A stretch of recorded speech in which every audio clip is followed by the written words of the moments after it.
मनोजजी मुंबईमध्ये आंदोलन करणार नाहीत यासाठी आम्हाला जे जे काही प्रयत्न करावे लागतील ते आम्ही नक्की करू. मला असं वाटतं की आज 15 ऑगस्ट आहे, 80वा स्वातंत्र्य दिन आहे. त्याच्यामुळे त्याच्या सगळ्यांना मी पहिलं शुभेच्छा देतो.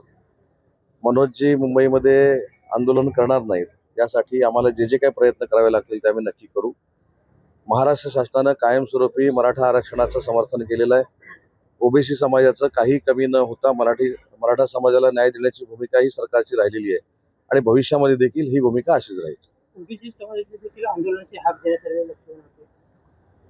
मी दोन्ही म्हणजे लक्ष्मण हाके साहेब असतील, मनोज जरांगे साहेब असतील, दोघांसाठी हे सांगितलंय की ओबीसी समाजाचं काहीही कमी न होता मराठा समाजाला न्याय देण्याची भूमिका ही महायुतीच्या सरकारची आहे.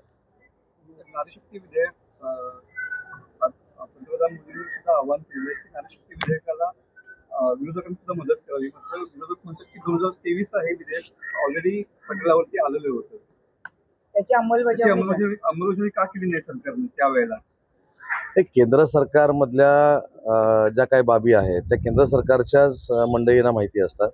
नरेंद्र मोदी साहेबांनी केलेलं आवाहन हे देशाच्या महिला भगिनींसाठी अतिशय महत्वाचं आहे. तर त्याला वेगळ्या ट्रॅकवर घेऊन जाण्यापेक्षा विरोधकांनी याच्यामध्ये सहकार्य करावं आणि महिला भगिनींना न्याय मिळवून द्यावा. राजकीय ही कदाचित भूमिका नरेंद्र मोदी साहेबांची आहे आणि त्याला प्रत्येकानं प्रतिसाद दिला पाहिजे. विरोधकांनी नुसता विरोध करण्यापेक्षा आणि स्वतःची राजकीय पोळी भाजून घेण्यापेक्षा या सगळ्या सकारात्मक प्रक्रियेमध्ये त्यांनी सामील झालं पाहिजे. चाकण इमारतीला आता आदित्य ठाकरे सुद्धा आज भेट दिलं. चांगलं आहे ना, घरातून बाहेर पडून एखाद्या इंडस्ट्रीला ते भेट देत आहेत, हे फारच चांगलं आहे. आदित्य ठाकरे सक्रिय झाले उद्योगात. मी कोण सक्रिय झाले, कोण घरामध्ये बसले, कोण ऑनलाईन बोलते याच्यावर बोलणारच नाही. परंतु निदान चाकणच्या बाबतीमध्ये देखील उद्योजकांना जाऊन भेटावं असं काही लोकांना वाटलं. त्याच्यातच आपलं सगळ्यांचं भाग्य आहे, तुमचं माझं.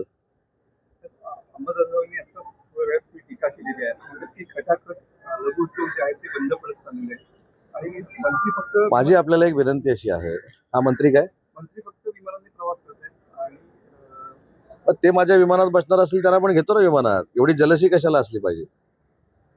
बरोबर आहे की नाही? एवढी जलसी असू नये. अंबादास दानवेंना माझ्या विमानात बसायचं असेल, मी फिरणाऱ्या हेलिकॉप्टरमध्ये बसायचं असेल किंवा माझ्या मांडीवर येऊन बसायचं असेल तरी सुद्धा मी त्यांना घेईन ना. पण एवढी जलसी काय राजकारणात? एवढी जलसी आणि एवढी चिडचिड करून चालत नाही. जे तुम्हाला कोणी दिलं नाही ते एकनाथ शिंदे साहेबांच्या सहकार्याने मिळतंय आणि मग त्यांच्याच पक्षाच्या लोकांवर टीका करायची कशाला पाहिजे? त्याच्यामुळे अंबादास दानवे साहेब माझे अतिशय जवळचे मित्र आहेत. त्यांना खरोखरच माझ्या फिरण्याचा त्रास होत नसेल तर त्यांनी माझ्यावर येऊन बसावं. आणि मी हेलिकॉप्टरमधनं फिरतो, मी विमानातनं फिरतो, याच्यापेक्षा तुम्ही काय करता हे देखील सांगितलं पाहिजे ना. बरोबर आहे की नाही? त्याच्यामुळं काही लोकांना माझं फिरणं हे त्याचं जलसीमध्ये रूपांतर झालेलं आहे की बाबा हा एवढं कसं काय महाराष्ट्रामध्ये फिरतो, जिल्ह्यामध्ये का जातो, आपलं अस्तित्व नष्ट झालेलं आहे, ते अजून परत हा जाण्यानं नष्ट होईल, ही काही लोकांना म्हणजे भीती आहे.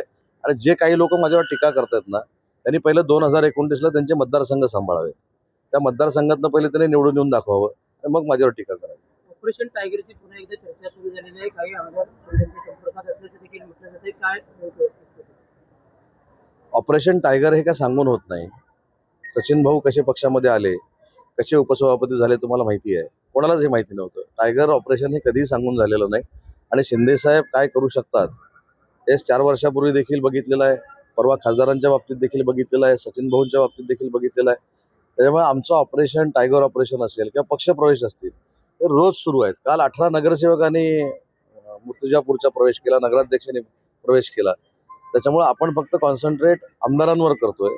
पण काल देखील काँग्रेसला मोठा धक्का आहे ना. 1 नगराध्यक्ष आणि 18 नगरसेवक जेव्हा शिवसेना पक्षामध्ये येतात, सगळाच पक्ष येतो, तर ती एकनाथ शिंदे साहेबांची किमया आहे. की महाराष्ट्राच्या मनातले खरे मुख्यमंत्री एकनाथ शिंदेच आहेत. याचं पण वारंवार आम्ही उत्तर दिलेलं आहे. शेवटी मी शिवसेनेमध्ये काम करतो. शिवसेनेमध्ये एकनाथ शिंदे साहेब हे उच्च पदावर बसावेत, मुख्यमंत्री व्हावेत ही आमची सगळ्यांचीच इच्छा असणार आहे.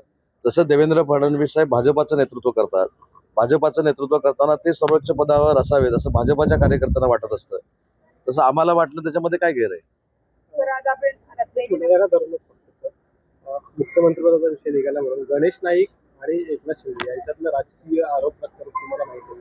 त्यामुळे नरेश मस्तिकाल असं म्हणाले की गणेश नाईकांना मुख्यमंत्री व्हायचं होतं, ती असूया कुठेतरी त्यांच्या मनामध्ये मी एक आता सांगू का, एकनाथ शिंदे साहेबांवर कुणी येऊन टीका करणं बरोबर ना, म्हणजे काजव्यानं स्वतःचं अस्तित्व सूर्याप्रमाणे असं दाखवणं. बाकी शब्दप्रयोग मी करत नाही, अगदी पार्लमेंटरी शब्दामध्ये मी सांगतो की काजव्यानं असं मानायचं की मी सूर्य आहे.